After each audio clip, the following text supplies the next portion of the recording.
तो बच्चे, अब आप सब लोग बोल रहे थे ना मैडम बार बार में कि साइंस की क्लास नहीं आएगी, साइंस का कैसे करूँ, साइंस का कैसे करूँ। तो चिंता मत करो, अब साइंस की क्लास शुरू हो चुकी है, तो बिल्कुल फोकस के साथ एक एक साइंस का क्वेश्चन का जवाब देना, ठीक है। हमारे क्वेश्चंस बहुत अच्छे से आएंगे और बहुत डिटेल में होंगे, तो एक एक क्वेश्चन का बिल्कुल अच्छे तरीके से जवाब देना और साथ में अपने नोटबुक के अंदर भी राइट करते रहना कि भाई मैंने कौन कौन से क्वेश्चन का जवाब सही दिया, कौन कौन से क्वेश्चन का जवाब गलत दिया, ठीक है। तो पहला क्वेश्चन पढ़ते हैं, बहुत ही आसान सा है, ठीक है। क्वेश्चन दिखने में बड़ा है बट एक्चुअल में बहुत आसान है, ठीक है। चलो क्वेश्चन क्या है, निम्नलिखित में से किस नियम को इस प्रकार समझाया जा सकता है, कोई वस्तु तब तक आराम की स्थिति में है या एक सीधी रेखा में असमान गति में रहती है जो जब तक कि उसके ऊपर लाग बल द्वारा उस स्थिति में बदलने के लिए मजबूर नहीं किया जा सकता। यानी कि अगर एक जो वस्तु है वो आराम की स्थिति में तो आराम में रहेगी, गति में है तो गति में रहेगी जब तक उसके ऊपर कोई बाहरी बल नहीं लगता। तो ये कौन सा सिद्धांत कहता है, गति का दूसरा नियम, गति का प्रथम नियम, गति का तीसरा नियम या ऊष्मा गति का प्रथम नियम? तो कौन सा नियम है? गुड मॉर्निंग आर्मी गर्ल, आ गए आप? अरे वाह, मैं बहुत अच्छी हूँ। मैम नेवी एमआर के लिए कितने क्वेश्चन पर सिलेक्शन हो सकता है? वो तो तुम्हारी श्रद्धा के ऊपर डिपेंड है, कितने करके आओ।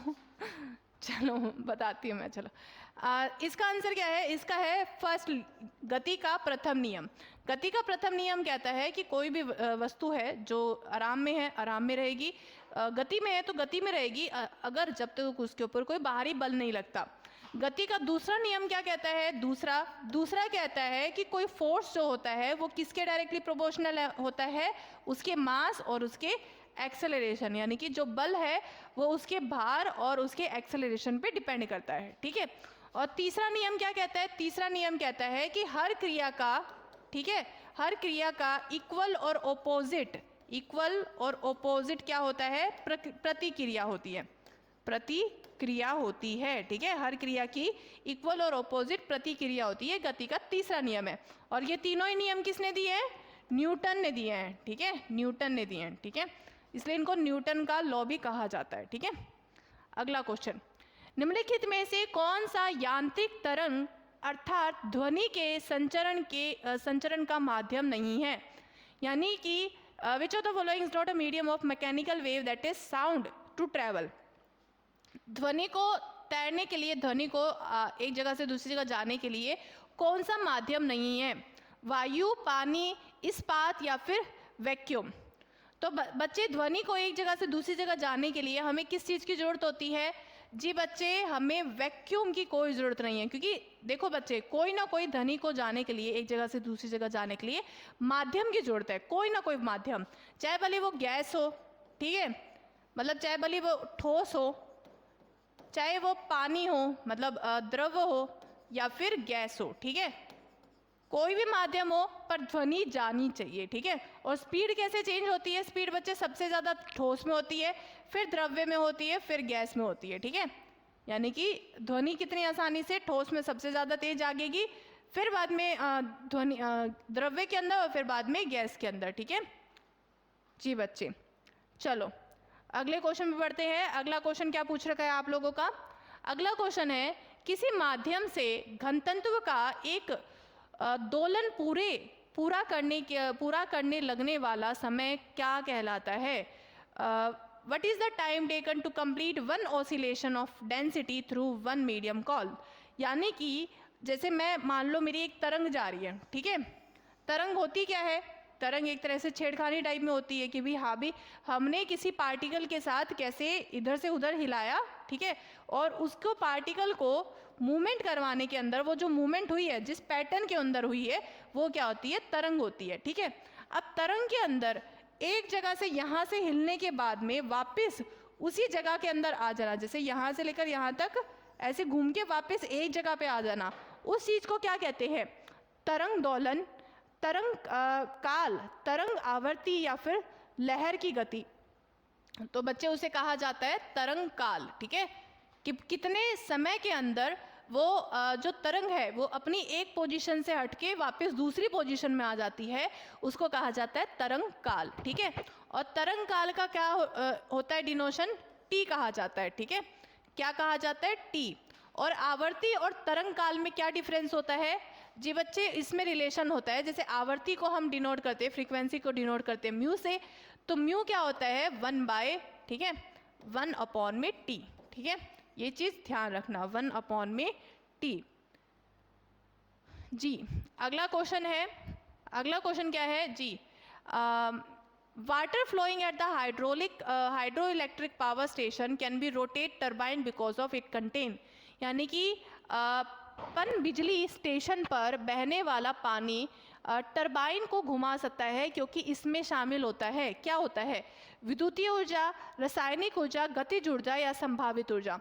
अब देखो क्या है, जैसे मेरे पास एक टरबाइन है, जैसे टरबाइन के अंदर क्या है, एक पंखा लगा हुआ है, ठीक है, पंखा लगा हुआ है, पंखे के ऊपर क्या आ रहा है, पानी आ रहा है, ठीक है, पंखे के ऊपर पानी आ रहा है, पंखा घूम रहा है और घूमने के कारण मोटर घूम रही है, और मोटर घूमने के कारण क्या होती है, बिजली पैदा हो रही है, ठीक है, बिजली पैदा हो रही है।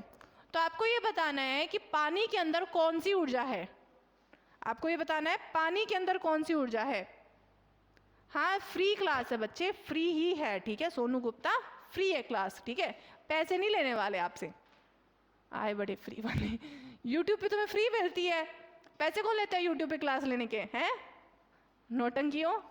चलो, तो पानी के अंदर होती है गतिज ऊर्जा, क्योंकि पानी किस में है, गति में है, तो यहाँ पे पानी के अंदर मिलेगी तुम्हें गतिज ऊर्जा, ठीक है, पानी के अंदर गतिज ऊर्जा है, ठीक है। टरबाइन घूमेगी, टरबाइन क्या कर रही है, अपने आप से नहीं घूम रही है, वो क्या कर रही है, उसके ऊपर कोई फोर्स लग रहा है जिसके कारण वो मूव कर रही है, तो उसके ऊपर मैकेनिकल ऊर्जा लगेगी, ठीक है, मैकेनिकल, ठीक है, मैकेनिकल ऊर्जा किसके ऊपर लगेगी, टरबाइन यानी कि पंखे के ऊपर। और फिर जो बिजली के अंदर आएगी, बिजली के अंदर कौन सी ऊर्जा आएगी, विद्युत ऊर्जा, ठीक है, विद्युत ऊर्जा, विद्युत ऊर्जा यानी कि इलेक्ट्रिक एनर्जी किसके अंदर आएगी, बिजली के अंदर, ठीक है। कोई कंफ्यूजन है, नहीं, चलो आगे बढ़ते हैं। अगला क्वेश्चन है जी बच्चे, एक विद्युतीय बल्ब 220 वोल्ट जनरेटर से जुड़ा है, ठीक है, इसका माध्यम से उत्पन्न धारा 0.50 एम्पियर है, बल्ब की शक्ति क्या है, आपको बताना है शक्ति क्या है।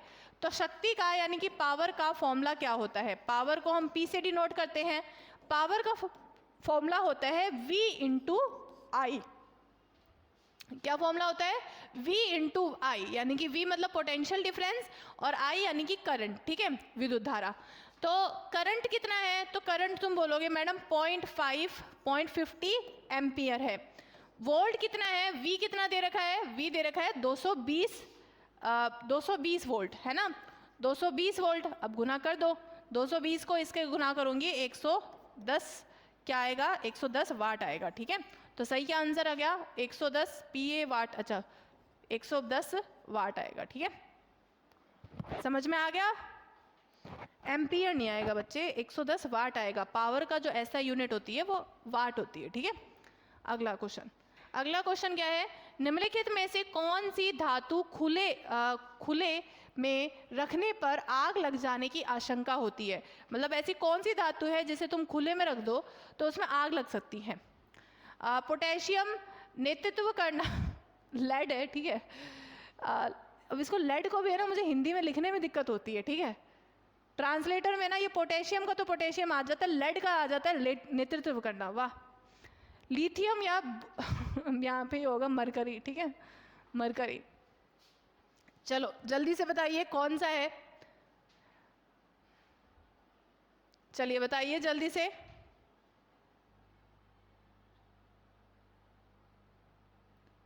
तो बच्चे ये कौन सा है हमारा, ये बच्चे है हमारा पोटेशियम। आप दो ऐसे मेटल्स का ध्यान रखना, एक है सोडियम और दूसरा है पोटेशियम, ये दोनों ही हाईली रिएक्टिव एलिमेंट होते हैं, हाईली रिएक्टिव मेटल है जिनको नाइफ से काटा जा सकता है, ठीक है, नाइफ से काटा जा सकता है यानी कि चाकू से काटा जा सकता है, और इसको पानी यानी कि वाटर और एयर अगर पानी और हवा के अंदर खुला छोड़ देंगे तो क्या लग जाएगा, इसमें आग लग सकती है। क्या लग सकती है बच्चे, आग लग सकती है। अनुज बच्चे हम हरियाणा से है, हरियाणा हिसार से हैं, ठीक है।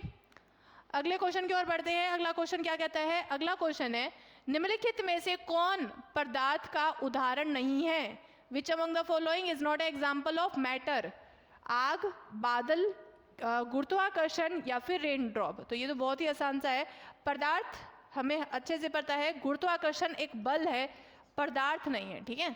गुरुत्वाकर्षण क्या है, एक बल है, तो पदार्थ नहीं है, ठीक है। अगला जी, किसी परमाणु के कोश में इलेक्ट्रॉन की अधिकतम संख्या कितनी होती है। तो बच्चे हमने कोश, ऑर्बिटल वगैरह इसकी क्लास ली थी, है ना, सेल, सब सेल और ऑर्बिटल की क्लास ली थी, वो क्लास आप देख सकते हैं, साइंस की क्लास ले रखी है मैंने, डिटेल में समझा रखा है, ठीक है। तो उसके अंदर हमने बताया था कि एक एटम के अंदर क्या होता है, एक एटम जो है उसके अंदर इलेक्ट्रॉन किस किस में डिवाइड हो जाते हैं, सेल, सब सेल और ऑर्बिटल के अंदर। तो सेल कितने होते हैं हमारे, सेल की बात कर ली जाए, एक एटम के अंदर सेल होते हैं, ये होते हैं KLMN, ठीक है। K का नंबर होता है 1, L का होता है 2, M का होता है 3 और N का होता है 4, KLMN, ठीक है। अब इनको क्या करना है, ये जो नंबर है N है, इनकी N की वैल्यू है, ठीक है, सेल की वैल्यू है। तो इसमें कितने, एक सेल के अंदर मैक्सिमम कितने इलेक्ट्रॉन हो सकते हैं, वो कैसे पता कर सकते हैं, वो करना है, फॉर्मूला है उसका 2n²। तो जो भी उसकी वैल्यू होगी उसकी वैल्यू पुट कर दो। जैसे K है, K के अंदर वैल्यू कितनी है, 1 है, तो 2 गुना 1 का स्क्वायर कितना आया, 2, तो रिजल्ट क्या आया, 2, ठीक है। अगर L पूछते तो L कर दो 2 गुना 2 का स्क्वायर, है ना, तो 2 गुना 2 का स्क्वायर यानी कि 4, 2 गुना 4 यानी कि 8, अगर L का पूछते तो 8 आ जाता, ठीक है। कोई कंफ्यूजन तो नहीं है ना, कोई दिक्कत नहीं है। चलो अगले क्वेश्चन की ओर बढ़ते हैं। अगला क्वेश्चन क्या है, अगला क्वेश्चन है जी, दिया गया है कि ऑक्सीजन के 1 मोल परमाणु का वजन 16 ग्राम होता है। 1 मोल परमाणु का वजन कितना है, वजन बता रखा है कितना, 16 ग्राम, ठीक है, 16 ग्राम है जी। ओजोन का आवणिक भार कितना होगा, यानी कि ओजोन का मोलिकुलर मास कितना होगा। तो ऑक्सीजन में कितना है, ऑक्सीजन के अंदर एक, ऑक्सीजन का एटम कितना है, 1 है। ओजोन के अंदर ऑक्सीजन के कितने एटम होते हैं, तो तुम बोलोगे मैडम ओजोन के अंदर ऑक्सीजन के एटम होते हैं 3। कितने एटम होते हैं, 3। ऑक्सीजन के 3 एटम हैं, एक एटम का वजन कितना है, 16, तो 3 एटम का वजन कितना आ जाएगा, 3 गुना 16 कितना आ जाएगा, 48 ग्राम, 48 ग्राम पर मोल, ठीक है, 48 ग्राम पर मोल, ठीक है। चलो सही है आंसर। अगला क्वेश्चन, आखिरी क्वेश्चन है ये आज का, ठीक है जी। आधुनिक आवर्त सारणी के पहले और 7वें दोनों समूह परमाणु संख्या में वृद्धि के साथ निम्नलिखित में से कौन सा गुण बढ़ता है। देखो बच्चे क्या है हमारा, जैसे ये पीरियोडिक टेबल होती है, ठीक है, ये हमारी पीरियोडिक टेबल होती है।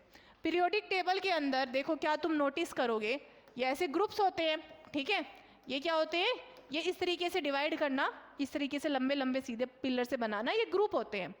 इन्होंने बोला है पहले ग्रुप और 7वें ग्रुप के अंदर, ठीक है, पहला और जो 7वां ग्रुप है उसके अंदर आप ये बताओ कि ऊपर से नीचे की ओर बढ़ रहे हो तो क्या बढ़ेगा। तो बच्चे ऊपर से नीचे की ओर जब जाते हैं तो क्या होता है, एटम के अंदर इलेक्ट्रॉन बढ़ते हैं और एटम का सेल भी बढ़ता है ना, इलेक्ट्रॉन भी बढ़ेंगे लेकिन साथ में सेल भी बढ़ेगा। आप जितना नीचे जाते जाओगे सेल इंक्रीज होता रहेगा और सेल इंक्रीज होएगा जिसकी वजह से रेडियस इंक्रीज होएगा, ठीक है। तो बेसिकली क्या इंक्रीज करता है, एक एटम का रेडियस इंक्रीज होता है, ठीक है, एटम का परमाणु का आकार, साइज, रिएक्टिविटी विद वाटर, आकार, ऑक्सीजन प्रॉपर्टीज या फिर नहीं, परमाणु का आकार यानी कि साइज बढ़ता है, ठीक है। रेडियस बढ़ेगा तो ऑल ओवर साइज बढ़ेगा, ठीक है। तो ऊपर से नीचे की ओर जाते हैं तो क्या होएगा, आकार या साइज बढ़ता है। लेकिन दूसरी तरफ अगर मान लो, ठीक है, क्या मान लो, अगर दूसरी तरफ मैं ये बोलूँ कि ये होता है हमारा पीरियड, ठीक है, ये एक पीरियड है। अब अगर इस पीरियड के अंदर तुम इस तरफ ऐसे जाओगे, ठीक है, इस तरफ ऐसे जाओगे, यानी कि लेफ्ट से राइट की ओर जाओगे, तब क्या होगा, तब तुम्हारा रेडियस जो है वो क्या होएगा, कम होएगा। कम क्यों होएगा? क्योंकि जब परमाणु के अंदर पीरियोडिक टेबल के अंदर यहाँ से लेफ्ट से राइट की ओर जाते हैं तो सेल इंक्रीज नहीं करता है, पर एक ही सेल के अंदर इलेक्ट्रॉन बढ़ते हैं, और जब जैसे जैसे इलेक्ट्रॉन बढ़ते जाते हैं तो प्रोटॉन क्या करता है, उन इलेक्ट्रॉन को खींचने की कोशिश करता है, और उस खींचने के दबाव के अंदर क्या हो जाता है, खींचाखींची के अंदर जी बच्चे साइज धीरे धीरे करके छोटा हो जाता है। ठीक है, यहाँ पे साइज छोटा होएगा, लेकिन ऊपर से नीचे की ओर जाओगे तो बढ़ेगा साइज। ठीक है, कोई कंफ्यूजन है किसी को? कोई भी दिक्कत है? सोनू जी 34 कौन सा 34 वाला कौन सा है? 34 वाला सिंपल ही है, एक ऑक्सीजन के एटम के अंदर 16 आते हैं। ठीक है, 16 ग्राम मास है, यानी कि एक मोल तो एक ही है। ठीक है, अब आपका बोल रखा है एक ऑक्सीजन के एटम के अंदर वजन कितना है, 16 ग्राम है। ओजोन क्या था पूछ रखा है वजन। ओजोन के अंदर कितने एटम होते हैं? ओजोन के अंदर ऑक्सीजन के 3 एटम होते हैं, तो 3 एटम का वजन कितना मिलेगा? तो 3 एटम का 3 गुना 16 कर दिया मैंने, तो सिंपल आ गया 48। ठीक है जी, चलो तो ये थे हमारे आज के क्वेश्चंस। जी हाँ, तो उम्मीद करती हूँ आप लोगों को क्लास अच्छी लगी होगी। क्लास अच्छी लगी होगी तो प्लीज़ क्लास को लाइक ज़रूर कर दीजिएगा, और उसके साथ में नए बच्चों चैनल को सब्सक्राइब कर दो ताकि अगली क्लास की नोटिफिकेशन मिल जाए। और बच्चे सब लोगों से बोलूँगी, क्लास को देख रहे हो बहुत अच्छी बात है, पढ़ रहे हो बहुत अच्छी बात है, क्लास के नोट्स ज़रूर बनाना। ठीक है, मैं भी नोट्स भेजूँगी टेलीग्राम पे, हमारे इसी चैनल के ऊपर। टेलीग्राम चैनल का नाम बता देती हूँ, ठीक है, फिर तुम बोलोगे मैडम कुछ नहीं बता रहे हमें। तो टेलीग्राम का चैनल का नाम है एक चाणक्य विद्यापीठ। इस टेलीग्राम चैनल पे जाना जहाँ पे सारे नोट्स मिल जाएंगे, सारी PDF मिल जाएगी। ठीक है, तो वहाँ पे जाना, सब कुछ मिल जाएगा, कोई बात नहीं है, कोई दिक्कत की बात नहीं है, बिल्कुल अच्छे तरीके से सब कुछ मिलेगा। बट पढ़ाई करना, रिविजन करना, ठीक है, रिविजन करना, उस चीज़ के ऊपर अवॉइड मत करना। ठीक है, चलो तो आज अब के लिए इतना ही। अब अगली मिलते हैं अगली क्लास के अंदर, बाकी कुछ नहीं है। बाकी थैंक यू सो मच। अब अगली क्लास में मिलेंगे, अगली क्लास होगी ठीक 1 बजे। ठीक है, नोटिफिकेशन अभी डाल दूंगी मैं। ठीक है, 1 बजे क्लास होएगी, और फिर उसके बाद की क्लास है 4 बजे। ठीक है, तो बस तब तक के लिए शुक्रिया। Have a good day and take care, और अपना ध्यान रखना। ठीक है, रिवाइज करना। चलो बाय।